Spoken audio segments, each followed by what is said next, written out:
what makes this man's story so intriguing. His name is Ralph Klarber. Klarber was a rear gunner on a TDM Avenger. On March 3rd, 1945, he took part in a raid near Iwo Jima. As it happens, Klarber's plane was right next to the one flown by James M. Houston, Jr. It was to be Houston's last mission before leaving for home the following day. As Klarber recalls, the sky was thick with enemy flak. We experienced pretty heavy anti-aircraft fire, but this was the most intense that I experienced at any time. Suddenly, a flash near the nose of Houston's plane. I saw the hit. I would say he was hit head-on, yeah, right on the middle of the engine. Just as little James had described it. So what do you believe now about your son James? I believe that he had a past life. I believe that in his past life he was James M. Houston, Jr. And he came back because he wasn't finished with something. And that's essentially what I believe. And he's not the only one. This is Ann Barron, the sister of pilot James Houston. She has met the Leiningers and can come up with only one plausible explanation for James's past life memories. The child was so convincing and coming up with all these things that there's no way in the world he could know unless there is a spiritual thing. I think that the parents are self-deceived, that they're fascinated by the mysterious, and they've built up a fairy tale.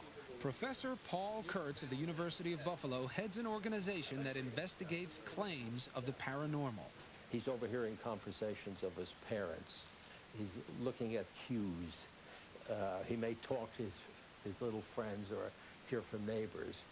And then this conviction that builds up that, yes, he was this pilot, and yes, he will come to believe that himself. Do you ever rack your brain and say, gee, I hope I didn't say anything or do anything that put this in James' head? Do you ever question yourself still or no? No, because we're talking to a 2-year-old. You know, I mean, what am I going to do? Sit him in a corner and say, listen, now we're going to concoct this elaborate scheme, and you're going to imagine that you went through those things. I knew what he watched on television. I knew what stories I read to him. I'm a protective, first-time Southern mother. There was no other place he could have been getting this information. Assuming the Leiningers are acting in good faith, what we have here is a classic conflict of faith versus science. Hard facts against beliefs that often can't be easily explained. There's no doubt where Paul Kurtz stands. People have a right to believe, surely in America, there's freedom of conscience. On the other hand, do you want to believe in something that is false? So how do you rationalize a belief in anything bigger than ourselves if you have to fall back on science all the time? Not simply science, on the facts, on common sense. Once upon a time, the Leiningers might have agreed, but that was before the amazing stories told by their young son forced them to consider the possibilities and to examine their faith. Whether you believe in reincarnation or not, it's about the eternal life of the human spirit. That's right. And that's something God promises to us. There is something else out there after this. It's not over when you die. Do you feel differently about James? Has this changed your relationship with him? No. We have always felt that he's a special little boy because he's our son. He appears to have experienced something that I don't think is unique, but the way it's been revealed is quite astounding, but it doesn't change how we think. I don't look at him and say, that's not my son, that's someone else. That's my boy. Good one.